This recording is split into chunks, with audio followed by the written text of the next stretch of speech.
Hey there, YTPC, New Jersey Piper Ben here. I was watching one of old Hollywood Briar's recent videos. He had a lot of behind the scenes footage from the shooting of Once Upon a Time in Hollywood, which it might be my favorite Tarantino movie now. It's definitely in a battle with Pulp Fiction at this point, and Pulp Fiction's obviously a modern classic nowadays. Love that movie, but Once Upon a Time in Hollywood, that ending is just delicious. Brad Pitt and his dog just handling the home invaders with a flair befitting of Quentin Tarantino's body of work. I'll leave it at that. And anybody that's seen a couple of Quentin Tarantino movies knows exactly what I'm talking about. But he outdid himself with this one.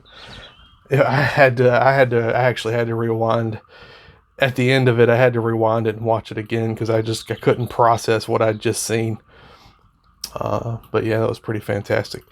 Anyway, at the beginning of that video, he was having some stuff called In Between Mixture from a company called Smoker's Haven. And I went on their website and started checking out some of their blends and doing a little bit of research and checking tobacco reviews. And pretty much all the stuff that they had listed on their site had some really good reviews. So had to feed my tobacco acquisition disorder a little bit and picked up some of those blends. And I'm going to share some of those with you. So I picked up a tin of their In Between mixture. I'm just going to read that for you.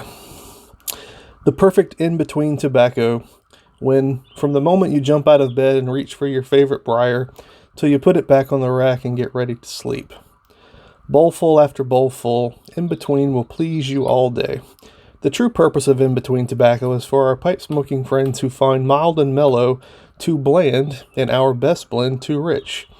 Why mix these two quality tobaccos when you have the answer to your taste satisfaction in our in between blend? So notice this says Smoker's Haven from Columbus, but then you also have Jersey, British Isles as an address down there. So I think this is where this tobacco originated is in the UK, and I believe they have a partnership with Smoker's Haven to possibly distribute it or make it over here. I have no idea, but I believe these are some very old school blends from the traditional blending methods, as indicated by some of the descriptions on some of the other tins I have that originated in the British Isles. And Jersey, am I remembering this is possibly pronounced like Guernsey? I'm not sure if I'm thinking of that or a cow.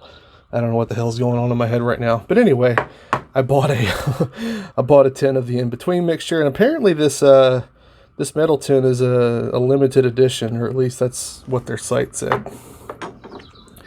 I also got a tin of the exotic mixture, and man, if that doesn't remind you of a Chinese restaurant menu from the 60s, nothing will it? I wasn't alive in the 60s, but I just love that font. And I'm going to try to read this. The text is incredibly small. Exotic mixture. Rich, flavorful, delicious, tasty, mellow. This tells the complete story on our all-new exotic mixture. Only the finest grade of choice ribbon-cut Virginia leaf, the most flavorful of Latakia, the most mellow of Turkish tobaccos carefully blended together to achieve this rich-tasting exotic mixture. Primarily originated for the ardent pipe smoker who either desires an extra rich mixture for all-day smoking, for all-day smoking pleasure, or for he who wants several bowlfuls in the evening after his delicious evening repast. And that does say repast, R-E-P-A-S-T. I had to look that up. That's like dinner, I guess. Possibly in merry old England, that's what they called dinner at some point. But again, there's just those clues that this is old school stuff, right? Using words like a repast on tin descriptions for tobacco. And I also got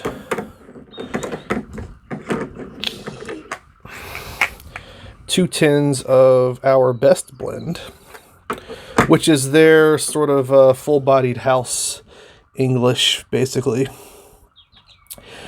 Our best blend, the pipe smoker's nectar of the gods, an excellent blending of the finest quality string-cut Virginia with prime leaves of Latakia and mild, full-flavored Turkish tobaccos. The mixture of these bland tobaccos, it says bland, the mixture of these bland tobaccos in our best blend gives the pipe smoker a delightfully cool and tasteful smoke, which burns down to a completely dry ash. For the working hours or those relaxing moments at home, you will like our best blend by Smoker's Haven. And again, to listen to Old Hollywood Briar Gabriel talk about this blend, apparently this represents the closest thing possible to the Balkan Sobranie, I guess, besides the Balkan Sobranie.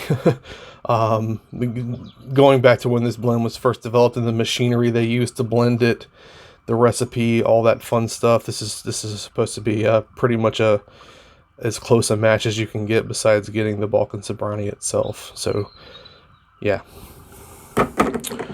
And finally, I picked up a couple of tins of the 20th anniversary mixture.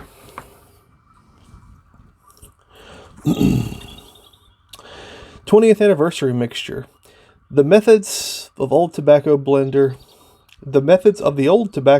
who, with the instinctive delight of the craftsman, abhorred and detested adulteration,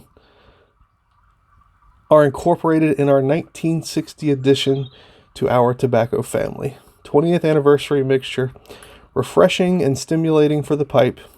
It is unsurpassed for its purity, mellowness, flavor, and aroma. The most matured Turkish, the most flavorful Latakia, carefully blended with selected long-cut Virginia tobaccos. 20th anniversary mixture is a blend you will appreciate, your pipes will enjoy, and your friends will comment on its wonderful aroma. This doesn't say it, but looking at tobacco reviews, I believe this has a bit of a whiskey note topping. Nothing crazy, but that's what I remember seeing on that. And again, I believe these are limited edition full metal tins, at least according to their website. So I think these normally come in like the Cornell and Deal style tins, but cool to find these full metal tins, which I appreciate. Okay. Apologies for sitting here and reading you tobacco labels, but I actually just thought these labels were like really interesting, just because of how old school they are, and some of the verbiage used was just kind of surprising. They're like, wow, they haven't touched this stuff in decades. And I also love that the 20th anniversary mixture was introduced in 1960 and it's still around.